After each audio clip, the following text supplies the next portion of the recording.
I don't think that anybody's going to win an argument if you try to say that Kyle Shanahan or any other coach or human being for that matter is perfect. This is a big, fat, neon mess up. Yes. But, so mix a lot. Big but in this conversation. And that is, for me, my question is, if we all, and I think we do, does everybody acknowledge that if Kyle Shanahan were available on the open market, somewhere between 25 and 29 teams would show up to the job interview? Yes. Okay. We all agree, as Steiny just laid out, that over the last 4 years, always with a healthy quarterback and sometimes without, the 49ers have been incredibly effective and have gotten at least to late January. Right. We all agree on that. So if that's the case, even if we acknowledge that was a big old mistake, why is everybody so mad? Yeah.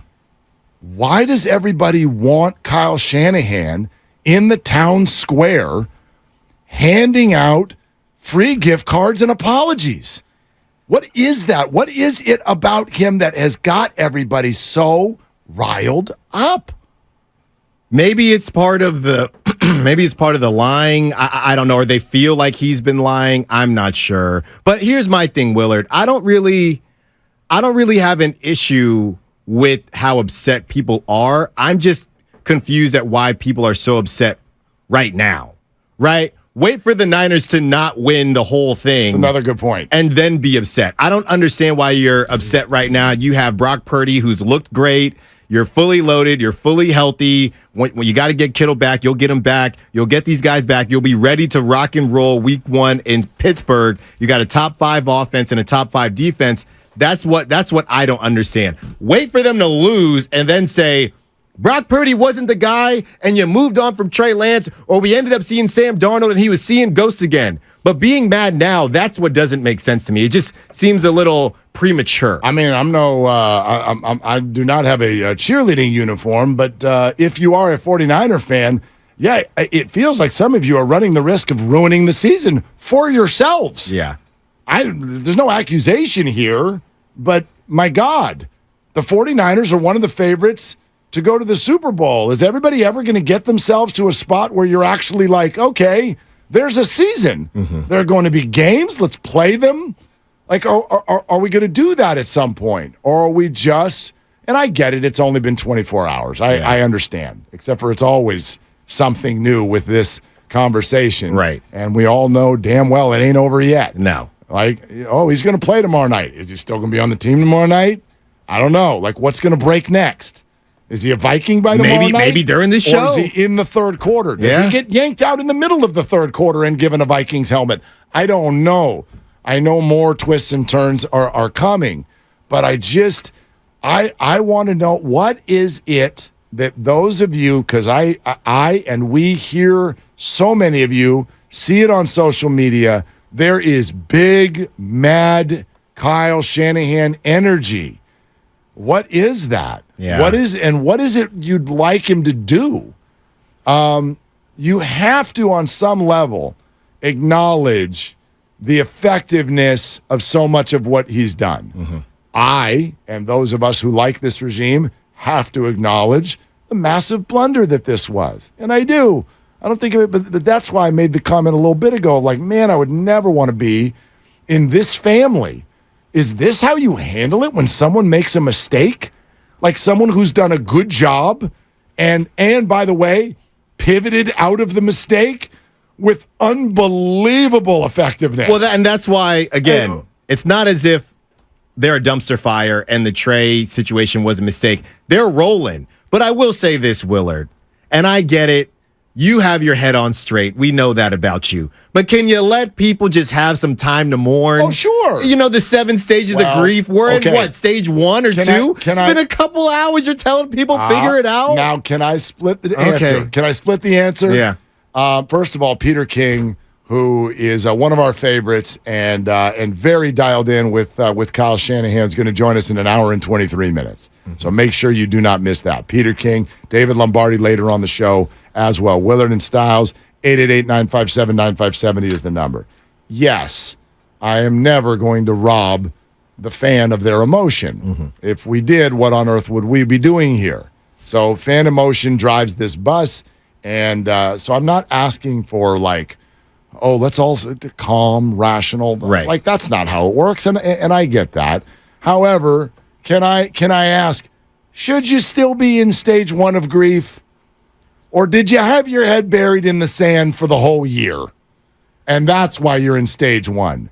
Because you should be in about stage 8. How many stages of grief are there? What, with Trey? Well, you should, like, the writing has been everywhere. Well, but it depends on that depends on how you viewed the Trey situation. And I'm very glad that we're going to have Peter King on because he said some things last week, I believe, about the 5 years and all that good stuff. It was earlier this week. Yeah, earlier this week. You know how time works. So I'm trying.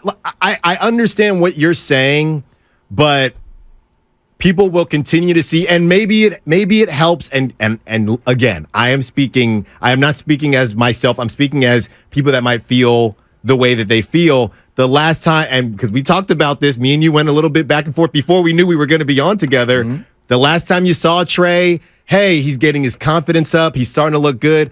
And then this whole thing breaks. We don't know if it came from the agent. That might make sense. We don't know. So people just feel that it's finally the end, and you're in the midst of trying to figure out, okay, are the Niners going to do it? And let's not forget, here's the thing, Willard, that I think that separates the Niners from other situations of QBs and teams that have been had to draft high and missed and whiff, things like that. The Niners have gotten so close to the mountaintop, shout out Mount Diablo, multiple times, and they haven't been able to finish the job. So there's less for fans to look forward to. It's almost as if, I don't want to say the fans are spoiled, but there's an expectation. So the fact that we saw Brock do what he did last season, I think everybody loved it. But you saw it a different way with Jimmy. It doesn't matter that Brock looked better than Jimmy, and I agree that he did. What matters is that there's been so much success in this organization, but not the big one, that they're not. It's hard to get as excited until you fast forward and it's, wow, the Niners finally did it. That's an interesting point. I mean, you're probably right that the Niners are 1 year away. Mm-hmm. Let's say something similar happens again this year. You're 1 year away from starting to feel a little Buffalo Bills-ish. Yeah. Right? Or even, Bobby Cox's Atlanta Braves. I know they won one. Some people might feel it now. I think that the Dodgers have dealt with this for the last 15 years, where it's like we win the division every year, and what do we have to show for it? We've got a pandemic championship, which is better than none. Small ring. But exactly. You got to put the ring on your pinky finger. You don't get to put it on your ring finger. It's only about a third of a season. But the Niners absolutely are staring down the barrel of that. Mm-hmm. And that's not good enough. I'm not please do not mistake this for everybody gets a trophy. Right. This is not oranges at halftime. That's not what I'm saying at all. We all hope for the same thing when you're a fan, but that's why, and I'm listening to Steiny and Goo, they use that word a lot, hope versus expectation. I hate the word expectation, and I don't even just mean it in sports. Yeah. Expectations ruin movies. They ruin restaurants. You know what I mean? I was talking with lovely Christy earlier today. I am not assuming that she and I are going to go on a date on your dime because I don't want to expect that. If Chris Paul starts, I want to be ready for the fact that I might lose this bet. Right. If I expect it, then I'm going to be disappointed. I want to be excited and hopeful. Mm-hmm. And then if I get it, I really savor it. And if I don't get it, I'm prepared for the consequences the other way. So the idea of expecting a championship this year, no. Very hopeful. And I think rationally hopeful. Mm-hmm. The Niners are that good, but so are the Chiefs and the Bengals and the Bills and the Eagles. And maybe I would bet throw in some other teams that we don't see coming as much who are going to be factors this year. So I don't know, man. That's just me. But you, a second ago, you were talking about you weren't speaking for you. You were speaking for the kind of that brigade we hear from a lot. Mm-hmm. Well, I immediately went, well, how do you feel? Yeah. How do you feel about this? Yeah. Well, how I feel is that everything that crossed my mind these last couple years with bringing back Jimmy and having to take calls that were, it's just good insurance. It's just this. It's just that.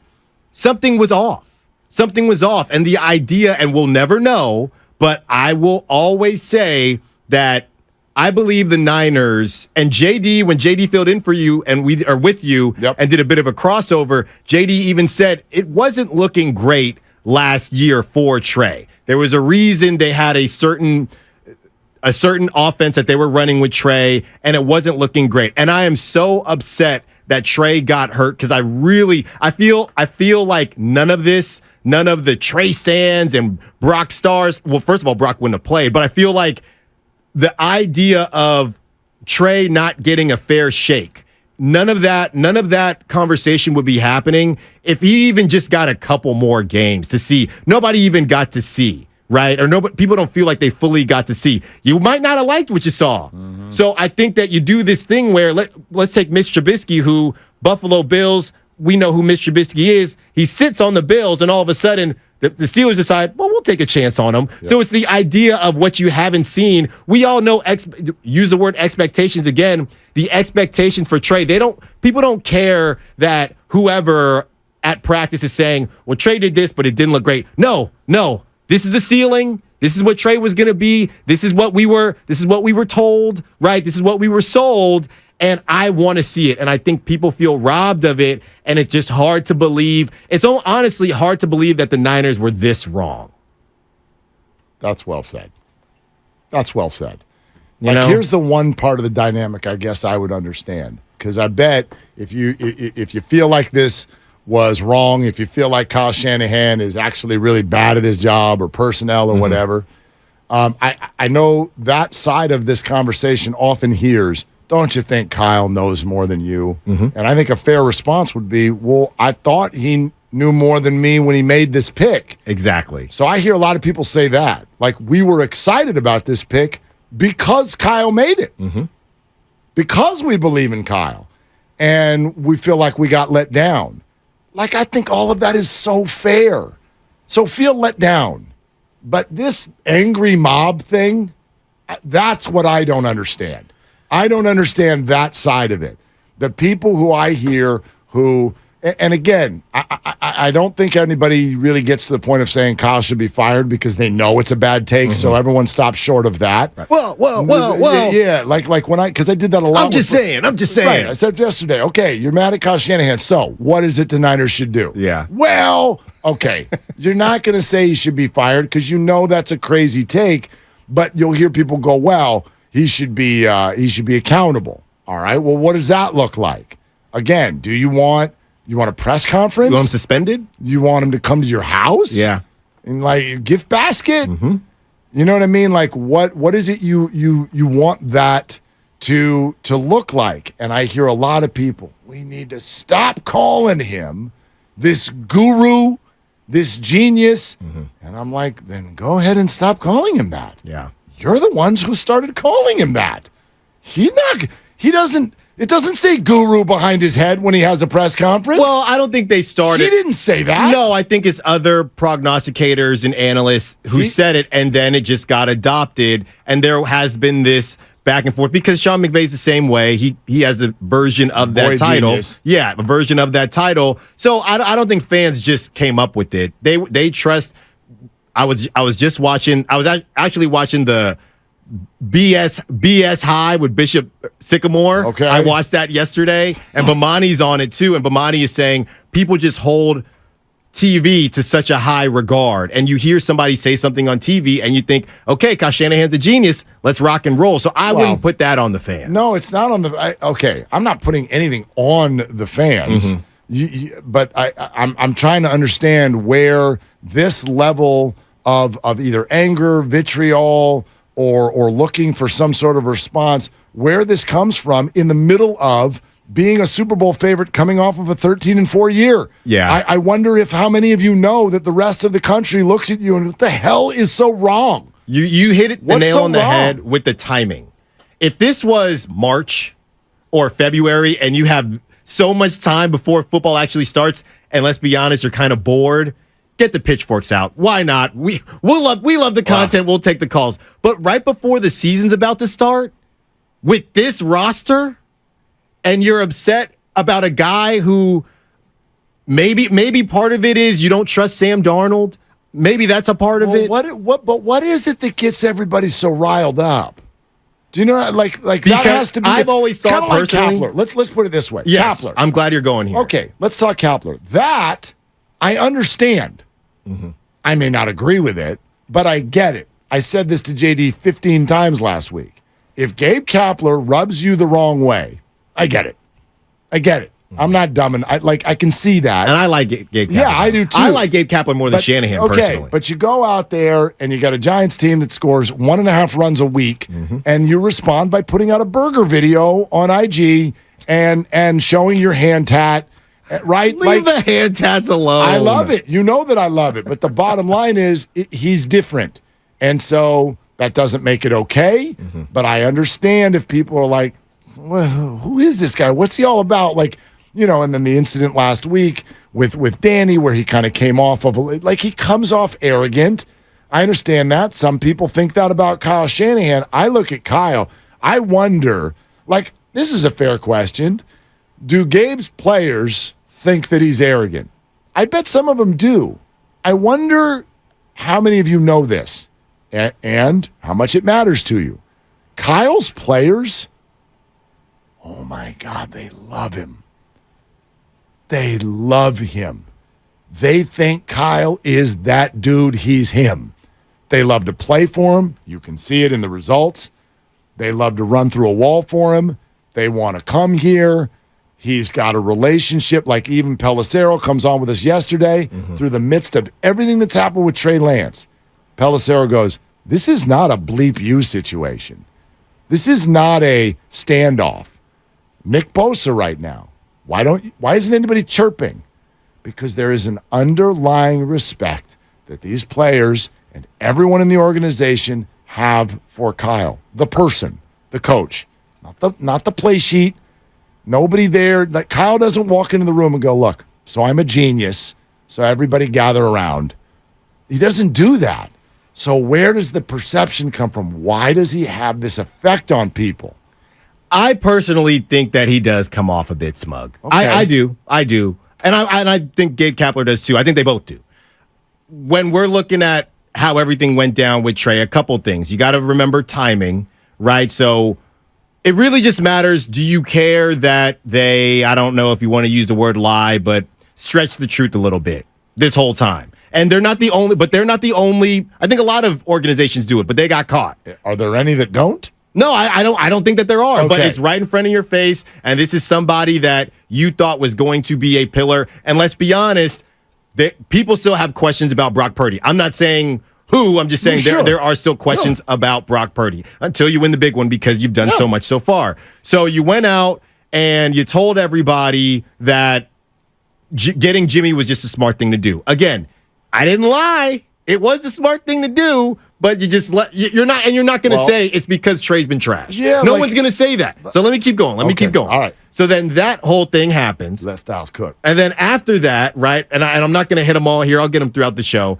But now fast forward to this year, Trey goes from the outside looking in. That's how the national media is cooking the Niners because on the outside you have this guy that you gave up these picks for. Just if you in a vacuum and you. Because what Brock Purdy did, and now it's Sam Darnold now Sam Darnold's your guy all of a sudden. You feel very good about that. So now Trey's got to go or Trey's number 3. That doesn't make sense to a lot of people, again, in a vacuum. And then to get caught up the way things leaked just yesterday to where 2 days ago Kyle said it's going to be hot potato. Again, Kyle didn't lie.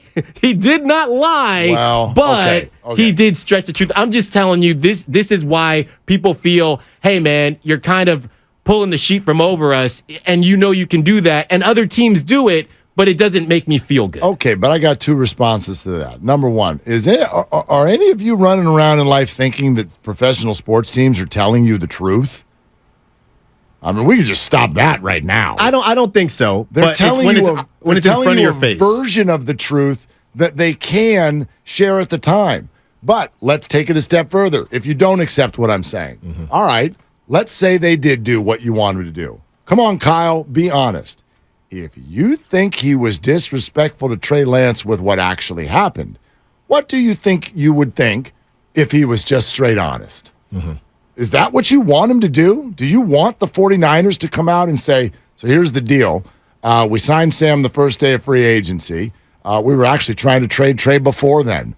We've actually been trying to trade Trey the whole time. And so we really felt like we were going to need a different QB2. Mm-hmm. And then he came in and he played better than Trey, so he is our QB2. And we're still trying to trade Trey, and the only reason we haven't is because no one wants him. Well, that's another big one, though. Now, how would you all feel that day? At least, I mean, it depends on the person. That's it depends on the person. ruining the kid. No, I hear you. That's ruining the kid. So it's a darned if you do, darned if you don't situation. It's because darned if you do, and it's crushed and damned if you don't. I mean, no. I hear you. I think the one piece I just wanted to say quickly was bringing Sam in. Right? I wasn't at training camp. I'm just reading reports, just like the rest of us, and a lot of people. And from what I saw in the preseason game, take from it what you want. I didn't see Sam shut the door on Trey. So for Kyle to come out, and maybe it's just Kyle, he's trying to cover his tracks. And 10 days ago, and now you should honestly just say less, because now Kyle's saying 10 days ago. So what's the next thing people are going to do? Well, 10 days ago, Sam went 147, and I'm not in that camp. Yeah. I'm just saying this is what it is. The bottom line is, I think, Willard, that Sam was going to be QB2 unless Trey miraculously was a different person, which he wasn't going to be because he hadn't been playing. So don't tell us that he beat Trey. He might have beat Trey out in camp, but it was never really going to be a race. I'll give it to you then. Go ahead. What should he have said? What should he have said about what part? Yeah, all of that. You said don't say that. Don't. I don't know that. So what should he have said? Well, I don't think he should have said the last 10 days, right? So and again, he wasn't prepared for any of this. So when Kevin Durant became a Warrior and he said, I went to bed and I woke up and said, I want to be a Warrior. Yeah. Y'all bought it. You think he decided? No. You think he decided 14 minutes before it hit Twitter? Yeah. They're not telling you the truth. Nobody is. They can't. But now we're in the midst of it because of it. There is no right answer here. They have to tell you a version, which is at least partially a lie. That we as human beings can accept. Well, that goes well beyond sports. I'm not a liar. I don't try to lie to people. I mean, you know what I mean? The stupid example that everybody uses, right? When someone walks in out of the other room, do I look fat in this? How do you like this outfit? Right. What's your answer? What are you going to just? You want everyone to be a New Yorker? Well, it's still connected. With a hot dog on the street corner and just fire everything out on the sidewalk for you to consume. But then it goes back to Willard. Then it goes back to the belief of whether or not you feel like they handled the Trey situation right. And we've gone back and forth on whether he had enough time or not. And I don't think he was ever going to get enough time on this team. I don't think if they start 2-4 last season, they're throwing Trey out there. I just don't think so. Probably, I agree with you. So that's why for me, when people ask that, because that's a very popular question. I want to know what you mean, how they handled it. How they handled it. Do you mean the drafting of him? Do you mean the development of him, or do you just mean the decisions that were made at each stop? I want to say all the above, but I'm not going to take the cop out. I think that the first year with Jimmy, cool. You could have started him, the finger thing. You had just come off the NFC, so we're going to rock and roll with Jimmy. Very similar to what the Chiefs did with Alex Smith and Patrick Mahomes. We get all that. That second year, I understand it was the smart thing to bring in Jimmy, but Willard, I get it. Pull yourself up by your bootstraps. There's always going to be somebody behind you. If anybody understands that, I understand it. But you can't convince me the way that you were just dropping back. The way you were dropping back after, in this preseason game and not being a version of Lamar Jackson, we got to get to a break. So you're saying that they should not have brought Jimmy back last year? I'm saying that's a piece of the pie. Okay.